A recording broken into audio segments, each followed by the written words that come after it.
Welcome to the Fatigue Files, a podcast that explores fatigue conditions from as many angles as possible while pushing the boundaries of thinking about fatigue as a signal to the 21st century and beyond. Cutting-edge thinking, practical strategies, thought-provoking explorations. They're going to all be here, and I'm your host, Anna Greer, welcoming you to this edition of the Fatigue Files.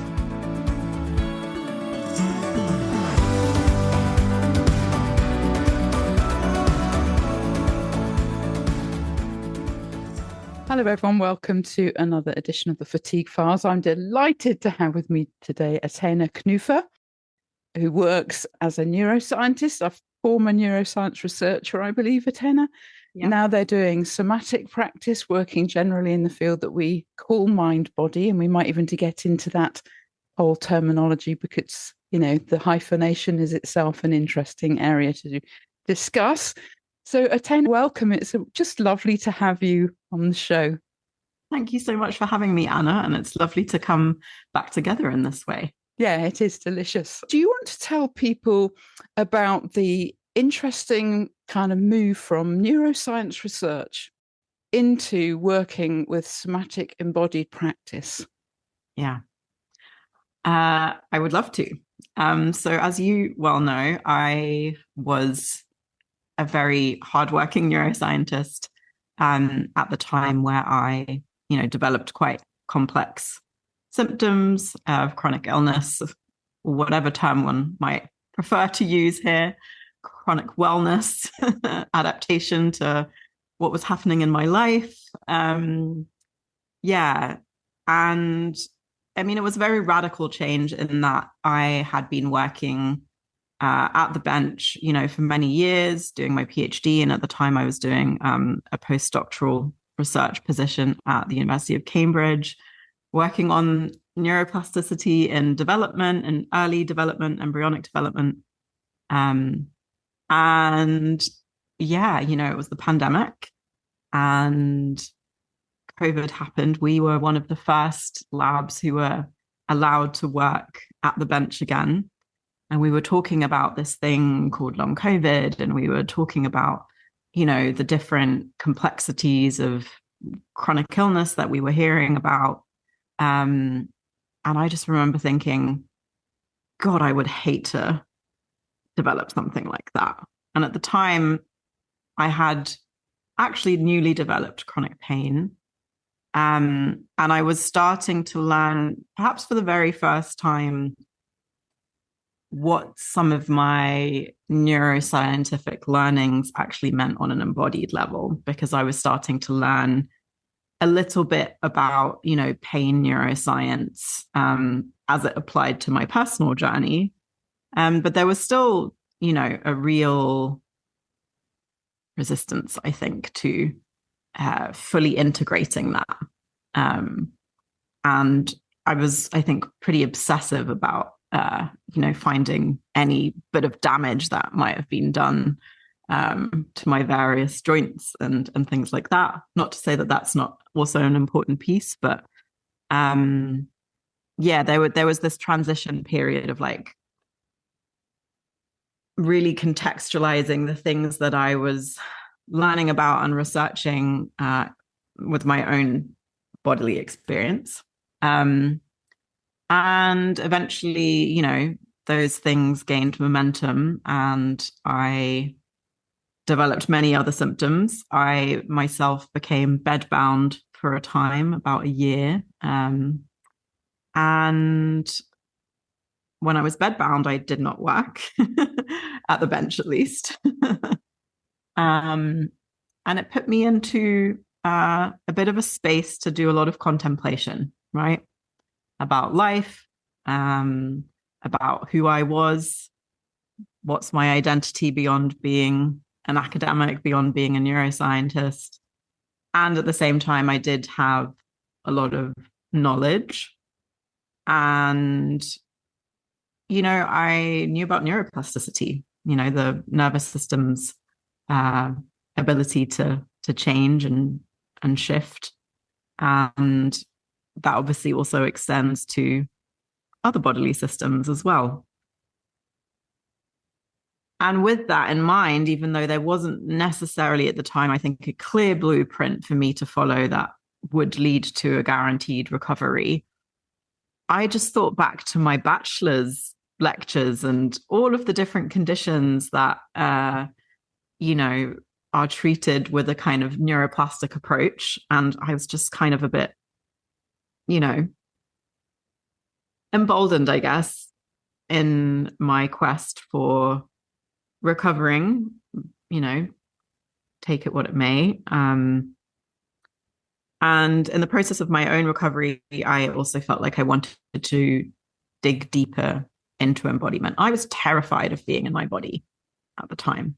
And also, I will admit that when I was a bachelor's student, a lot of the people I knew in neuroscientific research circles kind of really turn their nose up at embodied neuroscience or embodied psychology. It was a bit of a niche area that was seen to be a little bit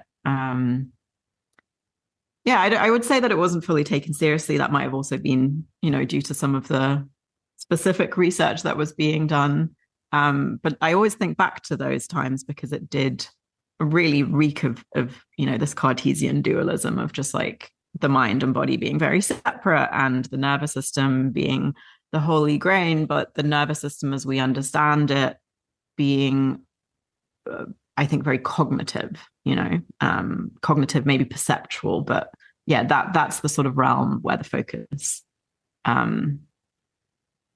lied. And I essentially, went deeper into embodiment practices because I realized that my knowledge did help me to some degree, but if I wanted to kind of literally walk out right of my front door, I needed something different. And kind of long story short, I did manage to walk out of the door. And in the process of wanting to go deeper, started to also train in different modalities. First and foremost, actually, because I wanted to learn more. I wanted to go deeper into my own practice. And I thought that I might take this kind of embodiment lens to some other type of work at some point. But then, and I was actually very clear, I don't want to work with people who are recovering from various symptoms when I'm done with this, and done with this in apostrophes. But that is the path that I ended up taking because it just happened, and it happened in a way that I realized that I actually very much enjoy it. And a few people, my first few clients who came to work with me also, I think, wanted to work with me because I did have a neuroscience angle and because I did have some scientific literacy that they valued. And I think it was really down to trust because, even a few years later, I think there is a lot more trust in somatic practice or a lot more trust in different modalities that work with the nervous system and the body than there maybe was a few years ago. But people were wanting to take that leap. And so having someone that could maybe, also explain some of the things that are also happening in the nervous system alongside, guiding them in somatic practice was helpful.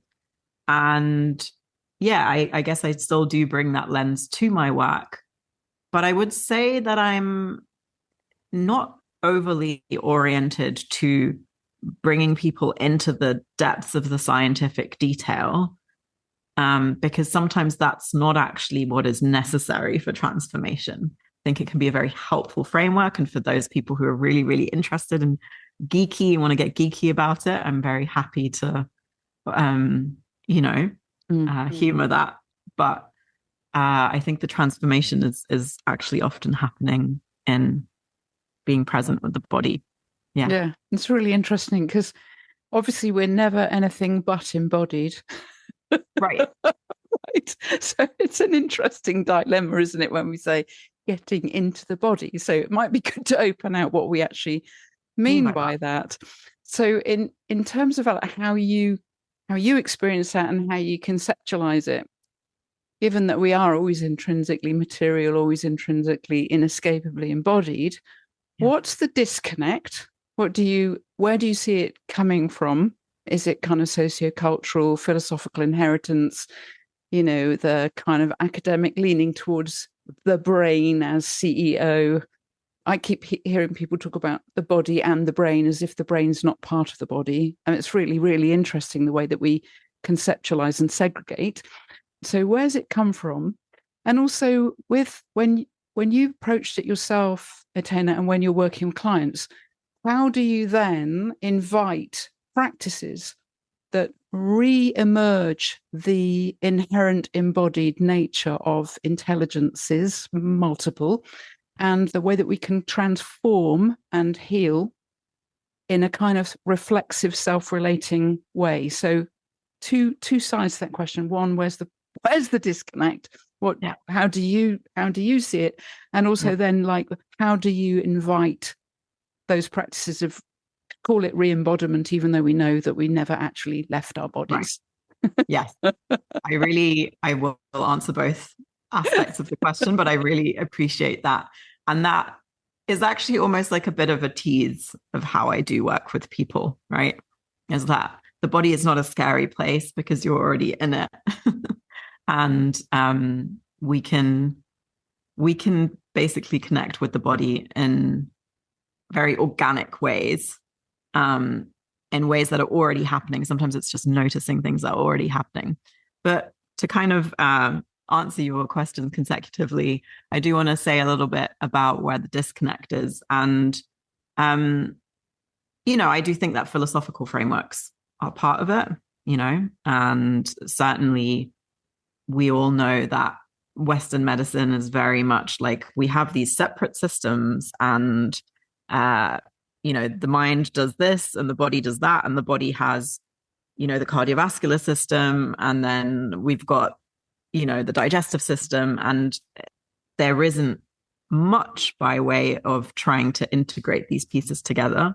We see that reflected when people arrive with more than 10 diagnoses that all happened at the same time, and no cross reference between clinicians in terms of treating the person, the body as a whole, right? But for me, I also think that it is very intrinsically linked to like a culture of dominance and patriarchy, and really mind over body, not just mind as separate from body, but the body as being like a site of shame or a site of bad things. Messiness, leaky, messy, lack of boundaries, yada, yada, particularly associated with the female, right? Historically. Yeah, 100%. And ultimately, and this is maybe my perspective on things, I think that it has really benefited patriarchy. It has very, very much benefited capitalism for people to feel like they are not in their bodies, right? Even though, like you've helpfully pointed out, we already are. Or to see very normal bodily responses or protective mechanisms as something that is bad or shouldn't be happening, and we need to, change that or regulate that. One of the earliest things that I did in my own recovery was to allow myself to just go to the toilet when I needed to go, and become really mindful of like needing to go to the toilet and actually being like, okay, so I'm going to go and do that now, right? Just like or like I need a sip of water, these very elemental things that we do have capacity for in general from the beginning, but very much get, restricted actually in society. that's just a very simple example of where we can already become divorced from our bodies, right? Or I think what I'm hearing you say as you say that is you're kind of going against a kind of sublimation that we learn, because those signals would always be there. And linking it to what you were saying about patriarchy, dominance, hierarchy, that whole idea of mind over matter, as you say, the intrinsic dominance of that, means that there's this kind of commitment to a rationality and a willfulness, a forward movingness, a linearity that denies or sublimates what gets in the way of that progress, inverted commas, right? Even the progress narrative civilizationally in terms of colonialism and all that. And so the kind of psychologization or the distributive impact of that is to teach people to ignore signals coming from the distributed intelligence of their own materiality. And what I'm hearing you say in this sense of elemental return is you started to just say, what am I not noticing that's happening right now that's communicative from from the wider distributed intelligence of this system? Right? Is that, would you say that's a fair frame? I think that's a fair frame. And I also want to add to that, though, that, you know, the signals are there, but if we learn for enough time not to pay attention to them, they can be muted and we can dissociate quite heavily from our bodies. In fact, I think, you know, we all do to some degree, and our society is very much developing in a way where that is probably being heightened by, you know, technology use in everyday life as well. So there are signals and we're not noticing them, but we think we are also more readily being pulled out of our bodies in terms of attentional mechanisms too. Right. So is that distraction is that distraction for the reticular activating system? Or is there something as well besides kind of reticular activating system, attentional mechanisms? Do you think attentional mechanisms, but I also think that the way that we start to process our bodily like signals, so for example, like the insula is very heavily involved with that, also changes. Right. And that doesn't mean that we can't have, you know, change. I'm going to call it for the better in this term, because I suppose that I do have the position that being more aware of our bodily signals is overall not just important, but like good, essential for health. Let's just say it's good. I agree. So what I'm, as someone who's interested in new materialist thinking there, what I'm hearing is that materiality is agentic. It changes in response to a multitude of inputs, some of which are our attentional habits, some of which are environmental. And really what we're talking about is distributed plasticity. So when we're talking about neuroplasticity here, we're really talking about the learning capacity, the plasticity of the whole embodied system, right? Not just a kind of narrow brain-based thing, but a wider set of signals. Yeah, 100%. And, you know, obviously I am a neuroscientist, so I will talk about the nervous system a lot, but I do really appreciate also this term of bioplasticity, right? Because there is more to our body than just the nervous system. And if anyone has ever looked at the nervous system, you'll see all of the different places it goes and all the different systems it's interconnected with, right? And that is essentially what a body is. It's a lot of different interconnected systems. And, you know, we both know about the condition MECFS, which is also always classed as a neuroimmune condition. And that's an actually very exciting area of research where there are people that are now coming to see, oh, actually, there are these two systems that are talking to each other.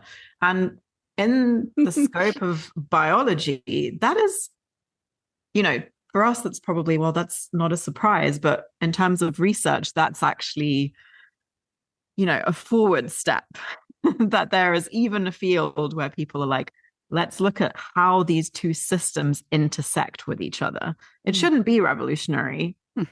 But where research has been, it kind of is. And it's also where things start to get messy, right?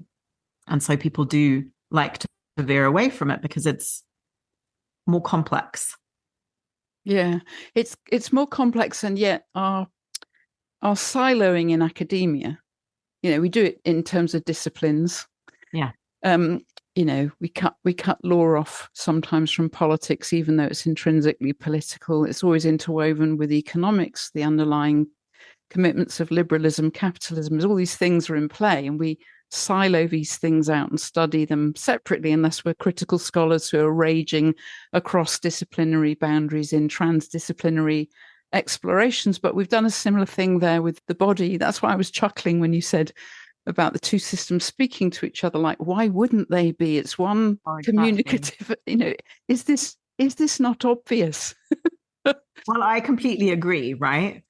And at the same time, it's also real to say there's a huge gap between what is painfully obvious and what's actually being done in research. Yes. And you're very right about the siloing, trying to do anything interdisciplinary, as it would be called, because you're looking at more than one system, is a big challenge in academia when it comes to funding, when it comes to trying to get people on board with your ideas.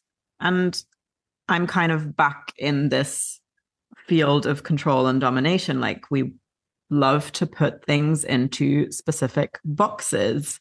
And the body just doesn't comply with that. Yeah. And I think it'd be really cool at this moment, because we're getting, as academics, I'm leading us into that. This lands for people, right, in really powerfully important ways. What concerns me here is that the framings themselves can become forms of injustice and suffering.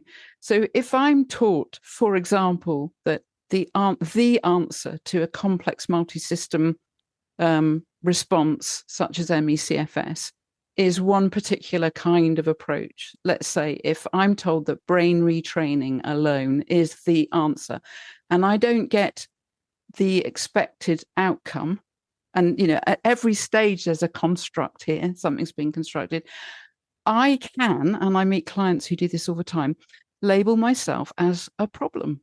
And I can suffer as a result of a sense of inadequacy, but it's not me necessarily, it's the framing. And that's why what we're talking about, I think, really lands and matters for people, because these framings that fail to take into account the full complexity of what's actually happening, set people up for years of perceived failure and definite suffering. I agree with you. We spoke, didn't we, a bit about that gap between the kind of frameworks and the lived experience. You were talking about the gap between the neuroscience research and the lived experience of embodiment. Maybe we could look at that, tease that out a bit more, Athene, at this point, because I think it's really relevant to this point of where this lands in people's lives in terms of how do these frameworks constrain what's possible for people? How do the framings themselves become a form of moral injury? I mean, I think this is a great topic and also a difficult one, right? Because we start to get into territory where there has been a lot of harm and suffering as a result of inadequate systems. And for many people, that starts in their GP's office, right? Or working with different specialists, all of whom have a very, very narrow view or no view, in many cases, on the complexity and the person actually just sitting in front of them who is looking for guidance and support. And eventually, when all of those sort of avenues have been exhausted, there might be some willingness to look beyond what is offered through these primary care routes. And then we encounter very similar constraints in terms of the frameworks there as well. And, I think we're back in like territory of capitalism and dominance over the body and patriarchy. Like, let's regulate out of this. Let's, do this protocol and you will be absolutely fine.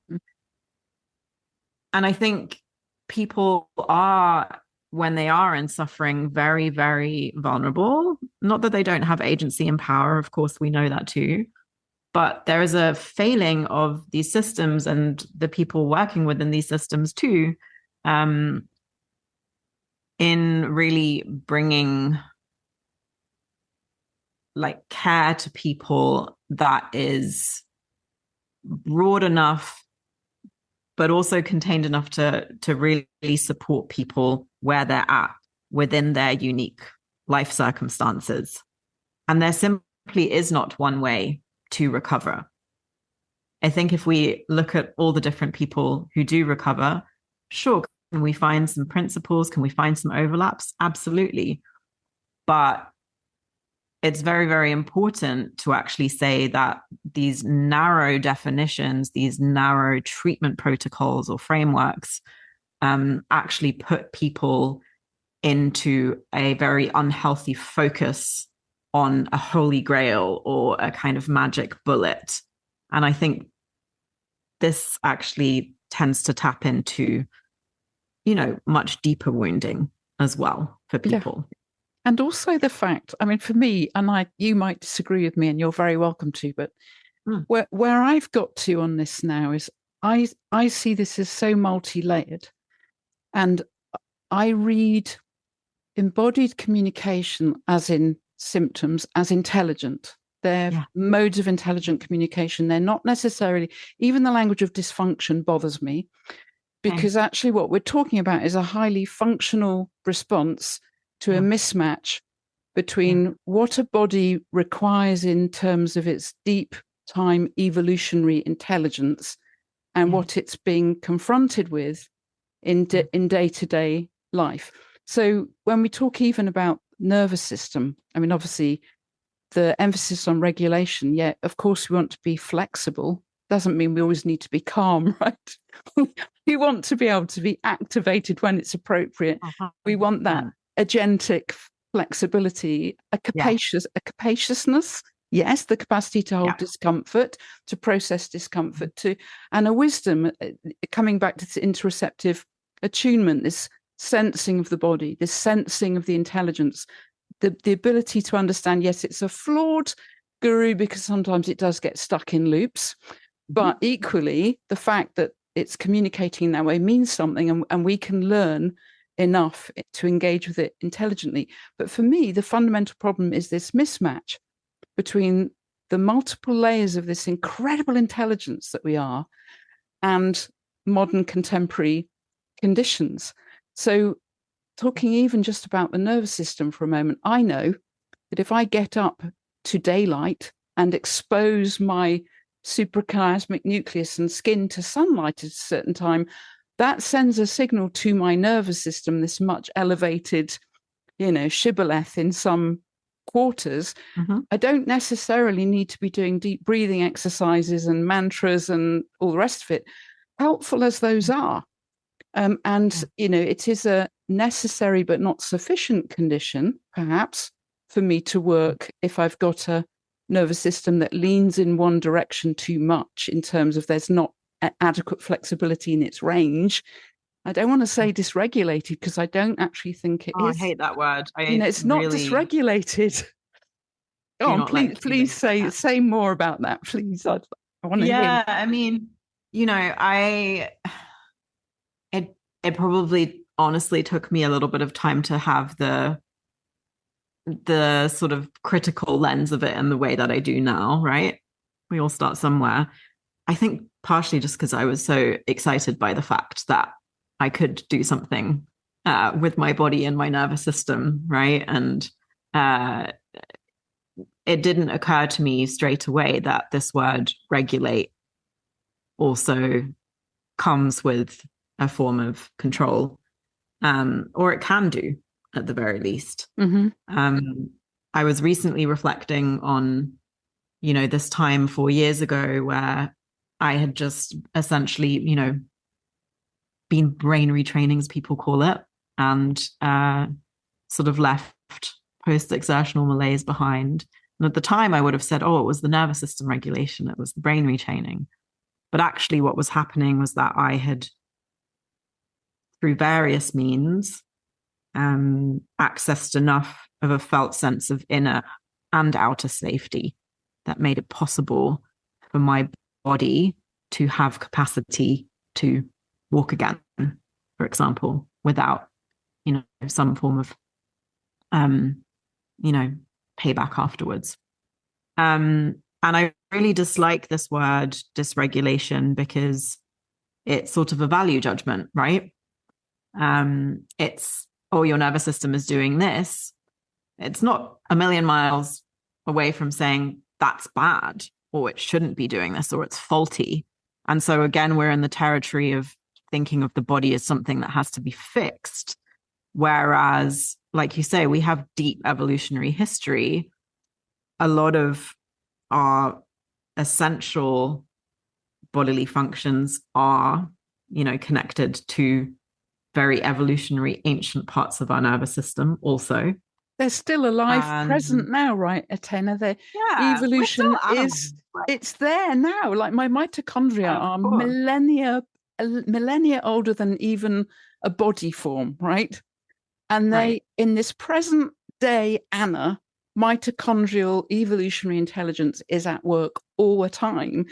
So evolution's not a past thing. It's not back there. It is also back there, but it's now, right? Right, of course. And I mean, when we get into evolution, we're always looking at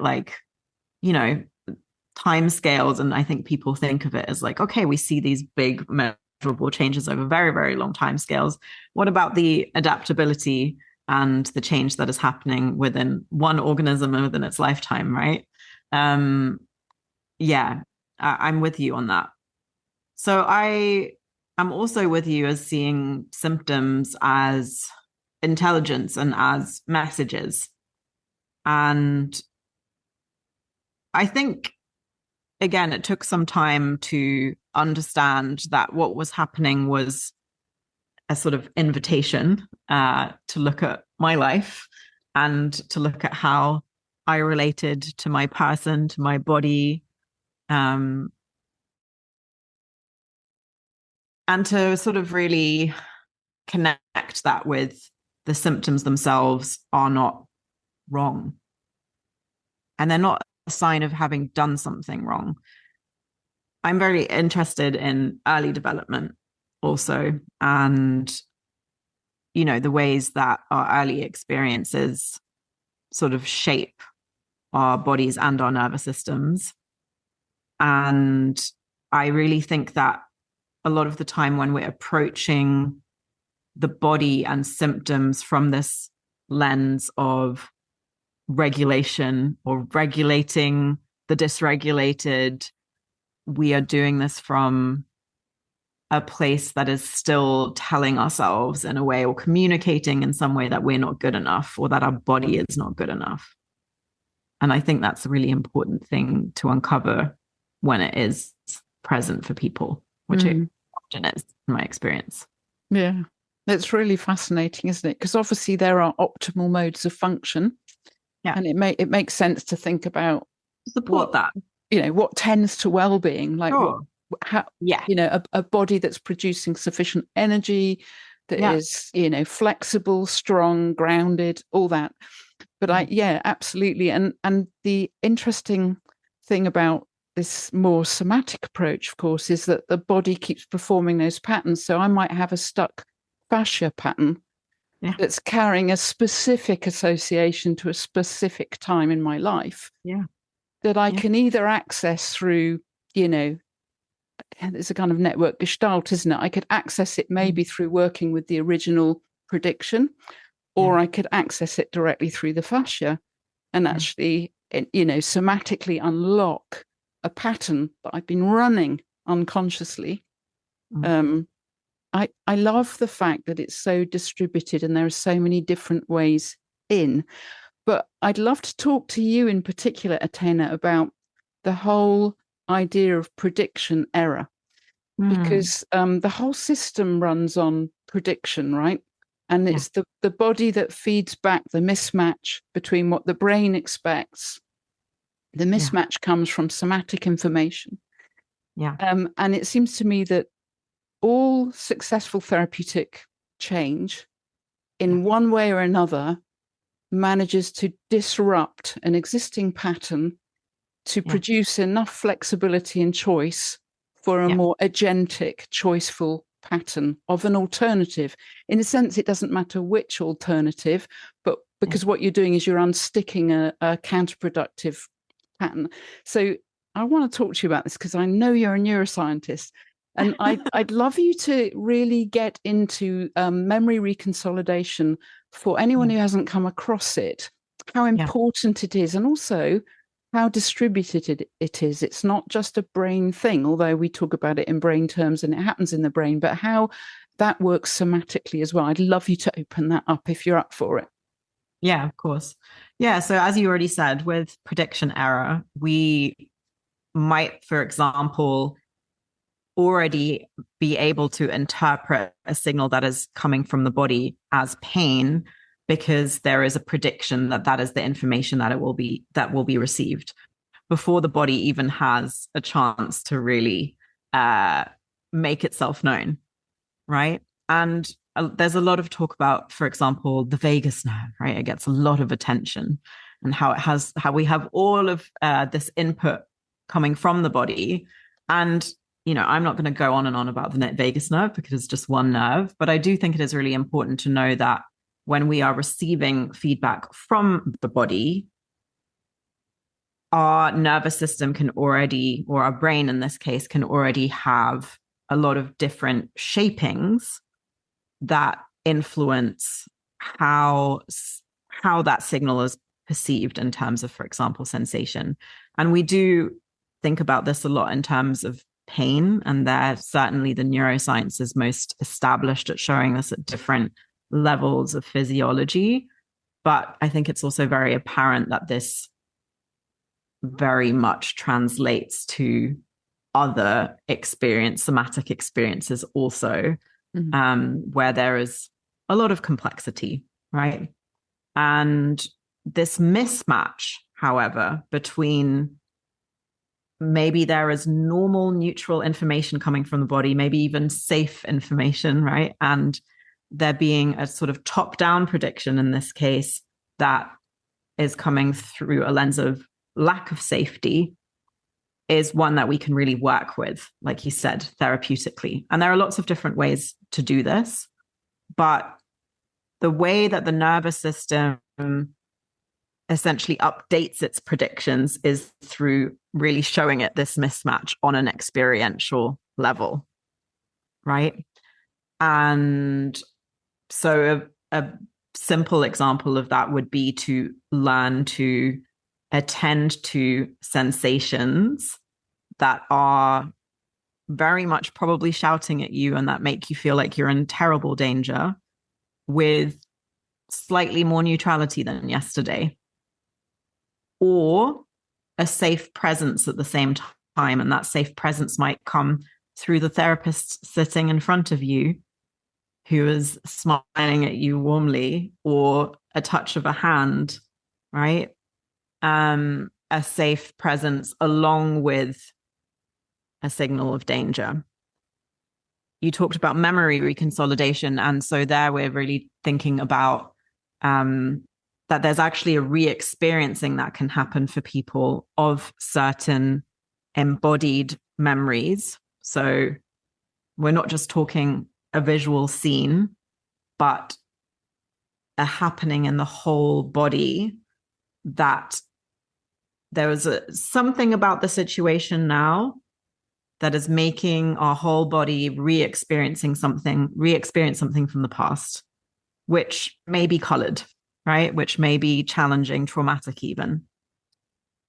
And it's not actually what is maybe playing out in the present though, right? But our bodies are so rich that we wouldn't even necessarily be aware of that re-experiencing of the past in the present moment. We will just see that it's the present moment, and the present moment feels very bad in lots of ways. And memory reconsolidation will very much work with this mismatch again of trying to update predictions and trying to experience the present moment with more safety, usually in a slightly different way. And that can sometimes entail also working with past material with an embodied safe presence in the now too. Yeah. Yeah. So we're in very simple terms dealing with this mismatch between safety and danger quite a lot of the time. And of course, those are spectra too. Yeah, absolutely. It's really interesting as well because with kind of hypnotic work, I work with a kind of very reduced efficient form of memory reconsolidation that I think it was John Overdurf and Melissa Tears called the meta pattern. Mm-hmm. And the basic idea is that there's an original association. So, you know, say you're 2 and you have an experience and what you remember is a particular facial expression, which when you're 30 and your partner looks at you a certain way with that particular expression, you suddenly get the kinesthetic flooding of the original experience, right? Yeah. And the way that the mismatch is generated is you'll get the client to identify the precise trigger. So you get them to imagine time slowing down and you get very, very precise. So it's it's not just, oh, daddy was angry. It's like that precise moment. It was when he frowned. That was the moment that it happened because that's when my partner frowned. And then you kind of step away from that with a pattern interruption, a shift into a different state. And it can be laughing. It can be anything, get different neurotransmitter tides and, you know, energies on board. And then you find any really powerful positive kinesthetic, it doesn't matter what it is, and you take it to the original trigger and you just do that a few times. And then the original connection collapses. And what I love about that is the way that it's all stored in kind of networked gestalts. Yeah. So if I can get maybe 8 contemporary examples where that reactivation occurred, I don't actually need to find out what happened when the person was 2 necessarily, right? Yeah. Although it's fun to do it because we're meaning makers and we love stories and we kind of want to know, right? And there's a place for that too, right? Totally. Totally. Because then you can have that self-understanding of the archaeology of your own journey, which can really, really help you in terms of being more agentic now. Because I'm always interested, and I'm sure you are as well, I'm always interested in how and why is this a problem? Why is this being constructed or experienced as a problem in the now? That's always the interest. And how can this become not a problem in the now so that it's got 50 million opportunities to be anything else that might be what you actually want more, you know? Yeah. So it's beautiful work. It is beautiful work. And I've got to say that the most simple way in which I work, you know, with clients, but also in my everyday life is real mindfulness. And I'm not necessarily just talking about silent meditation or like a meditation with breath, although those can be beautiful components as well.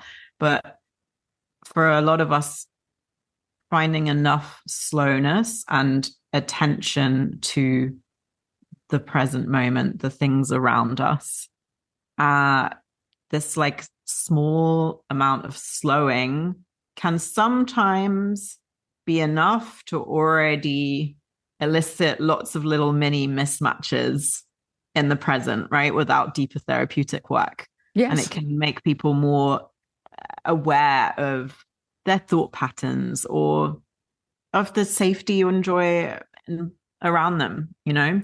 Yes. But this process that you just described is, of course, a very potent one. And I think there are a number of therapies that I'm gaining more and more interest in that really work with, you know, deep brain kind of reprocessing with the midbrain, for example, where we go into networks that we don't fully understand yet, but we just work with the nervous system's and body's natural ability to integrate information and update and be more present in our lives and be more agentic, right? I love that link down to. I love that link you're making between being in the present moment and the agentic, because there's something about being in the present moment that where you bring your full attention, right, as you said, even to the little things that are the mini mismatches, but being fully attentive in the present moment means that I've got potentially a wider scope of awareness in terms of what's actually real, what's actually here in this moment. Whenever someone has a problem or a trauma response or a trigger, it's coming from a narrowed conviction. It's coming from a constricted pattern. It's coming from a contraction that becomes a kind of certainty for the system that keeps reperforming it. And so coming into the present moment and by definition introducing an awareness of many other things is kind of going peripheral in a somatic sense. It's opening a field, right? It opens up. And so by definition, the minute you open up, you're already making new connections, whether you're conscious of it or not, 95 to 98% more than conscious in our functioning. And so that's all working incredibly. And I think it's rather beautiful here how traditional spirituality comes together with these much more contemporary modes of healing. And this whole dynamic of becoming more fully present. And in everything you said, I've sensed this beautiful thread of a kind of homecomingness to embodied materiality, a kind of homecomingness to self, a kind of homecomingness to a sense of safety and at homeness in the world, whether it's in a room naming objects or whether it's moving through space. There's a kind of homecomingness in what you're saying. Oh. Yeah, absolutely. It is a journey of coming home. And it's also, I think, quite radical to do that. It's to be agentic in our decisions and be present and agentic in our lives is reclaiming, in a way, something that was always ours within a society and a system that, like I said, and we've spoken about very early on in this conversation, is really trying for that to not be the case for individuals, right? Yeah. And so with that, I think also comes that there has to be an acknowledgement of all of the systemic factors that do make it harder for us to access these moments. Like there can't be a denial of all of the ways that we are influenced by our external environment. And there is danger and threat and lots of terrible things happening. And we can hold that, ideally, when we develop the capacity, along with, the joy and the safety that is there, and our body's capacity to sense that and to sense support both within and without. Because that is where we can stay flexible. That's where we can stay, moving towards our values and doing things that matter to us. I love that. And I also love in that the awareness of structural conditions. Because often in recovery communities, this is so individualized. It's treated as an individual, an individual issue, and how I heal is thoroughly individual, blah, blah, blah. But these illnesses and these conditions and these kind of struggles that people have are not evenly distributed. They land in some communities and on some bodies more than they do on others. And it's all intrinsically tied up with the political moment we're in. You've just I think you've implied it in what you said, where we're at this kind of inflection point between what I would call contractive energies of control and hierarchy and more expansive energies of plasticity, fluidity, and inclusion. And I think it's really vital. And I think it's not really spoken about enough in the recovery. I'm going to call it an industry because it is. It is an industry. I would agree. And that's part of the problem I have with it. But that whole way of thinking about, even functional stuff, but beyond the functional into kind of the recovery programs and stuff out there. Some of them are excellent. Some of them are a bit more limited. But there is a fundamental failure often to think about the systemic pressures on people and to think about the kind of externalities that people cannot ultimately control. They can exercise forms of agency within those conditions. I can do what I can within my economic and physical means to offset some of the structural dynamics. But our healing has to be collective as well. And the work that, the work that you're doing, the work that I do, the thinking we're doing, the engagement we're doing, I think has collective implications. And that if there's one thing I would want to say to our whole community, it would be start to think about the collective structural dimensions of this more. It's not just individualized, and it's not just about coming home to a sense of individual safety. It's about how do we, as a human species, as a collective, as earthlings, as critters, how do we come to a kind of homecoming? How do we, as Ramdas might put it, how do we walk each other home? I know he's using it in different contexts with a different meaning, but there's something there. And I love the fact that you brought that in. Yeah, it's very important to me. And to be honest, it's something that just didn't sit well with me when I was very much in the depths of my own recovery journey, was how much you would hear this advice thrown around to just ignore, all the things that are happening in the world and just focus on yourself at the moment. I'm not saying that there aren't times where we might really need to carefully consider our capacity for various things and input. And at the same time, there was something very wrong about that guidance for me on a personal level. I never felt actually seen as a person in that, because I, as a person, have always cared about, the people around me and the systems and like humans, right? And the funny thing is that you kind of alluded to the fact that these types of conditions kind of fall on some people more than others. I would say that as a population, there are in fact a lot of people who really care about humans within that same demographic.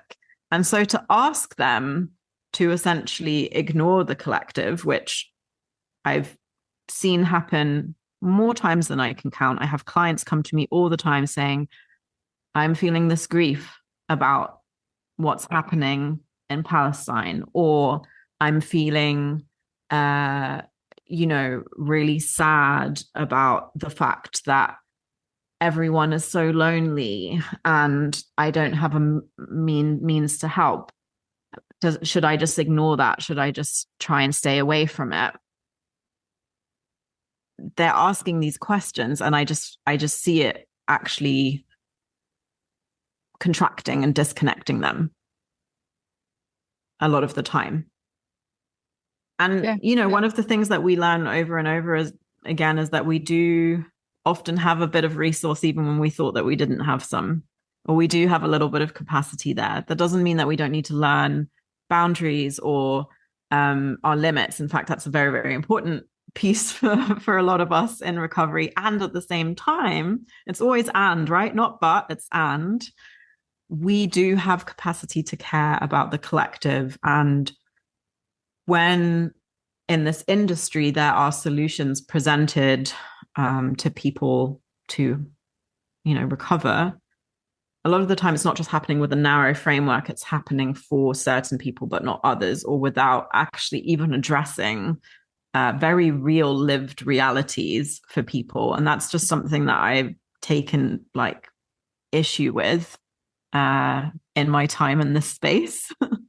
And I think more people need to talk about the fact that without your basic needs met, it is harder. Sure, we can always find that little bit of agency, and that's often what we have to do to be human, is to learn what it means to suffer, right? I very much lean on Buddhism quite a lot with that. But we can't deny that that's also a mismatch of the wrong kind. And also it means that collectively when you come to think about policy formation, for example, we get misdirected sometimes to look into the wrong place rather than looking more broadly at, say, the economic distribution factors that mean that these things fall unevenly, or on the kind of internalized speed of capitalism that people are driven by. And, it's just the dimension that gets a bit lost. And it's interesting, though, because if we step back again into kind of the more spiritual sense of like connected consciousness, that there, that we're all radically intra-connected, that we're always intra-relational, whether or not we know that.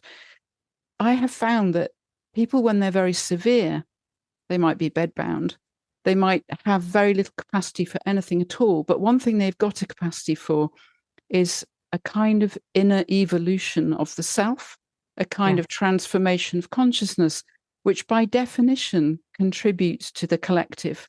And I think sometimes that's a really powerful thing, because I really feel that some people, when they're severe, they lose their sense of purpose, they lose their sense of place, they lose a sense of being valued for anything at all.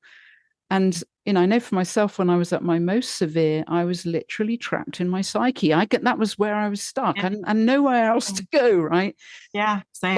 But as you said, I think you used the word invitation earlier in this conversation.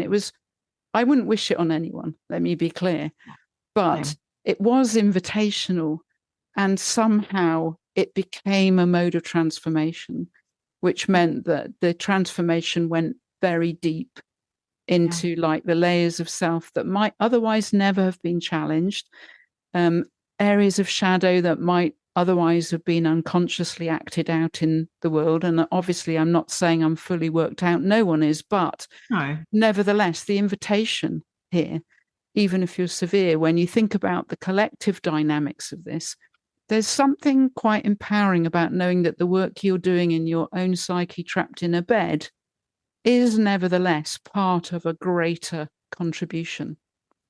I'm very moved by that, Anna, and I really wholeheartedly agree. I don't think I've heard it framed in that particular way before, and I'm just really appreciating it because it's deeply resonant. I, experienced a similar process of whole personhood transformation in my bedbound severe time, because there was nothing else that I could do. Right. I was also in my psyche, and there are a lot of questions, and there was a lot of processing and a lot of integrating that was being done. And ultimately, I don't know who I would be or where I would be without that period in my life, because it happened and I'm now doing this. Right. I'm thinking a little bit of this. I think comes from Stacey Haynes, who is a sort of politicized somatics practitioner. There's a whole sort of world of people who are working more with, organizations and within activism and kind of using the body in that way. But she, early on in one of the trainings that I've done, talked about somatics as a way to move towards your values. And that really resonated with me, because I didn't just go through that process when I was severe to not be severe and to just get on with life again and just be totally unconscious in the process, but really to be more of who I am. And that includes caring for the collective and also thinking about, where do I have agency in the now, not just for myself, but also for other people, right? Yeah, absolutely. That's brilliant, because everything we've spoken about is intrinsically relational. The whole body's a relational, complex system of communicating intelligences. Yeah. And, society likewise is a whole complex system of communicating intelligences of various kinds, multiple kinds.